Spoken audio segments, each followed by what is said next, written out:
டெல்லி பாரத் மண்டபத்தில் நடைபெற்ற Viksit Bharat young leader dialogue 2026 மாநாட்டில் தமிழ்நாட்டை சேர்ந்த இளைஞர் பாஸ்கல் சசில் தேசிய அளவில் கவனம் பெற்றுள்ளார். மத்திய இளைஞர் நலன் மற்றும் விளையாட்டுத்துறை அமைச்சகம் நடத்திய 4 நாள் மாநாட்டில் தமிழ்நாட்டின் பாரத் யங் லீடராக பாஸ்கல் சசில் தேர்வு செய்யப்பட்டார்.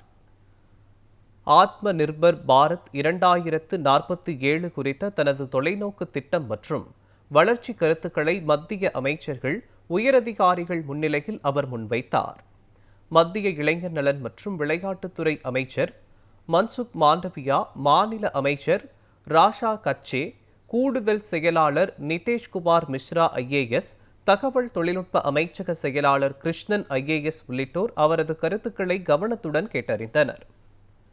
மாநாட்டின் 2ஆம் நாளில் ஜம்மு காஷ்மீர் அமைச்சர் சதீஷ் சர்மா, முன்னணி தொழிலதிபர்கள் உள்ளிட்டோருடன் ஒரே மேடையில் பங்கேற்ற பாஸ்கல் சசில் தமிழ்நாட்டின் இளைஞர் சக்தியை தேசிய மேடையில் வலுவாக பிரதிபலித்தார். மாநாட்டின் இறுதி நாளில் பிரதமர் மோடி விக்ஷித் பாரத் 2047 இலக்கை நோக்கிய இந்தியாவின் பயணத்தை விளக்கி உரையாற்றினார். தமிழ்நாட்டை சேர்ந்த இளைஞரின் இந்த சாதனை மாநிலத்திற்கு பெருமை சேர்த்துள்ளது என்றும் தெரிவித்தார்.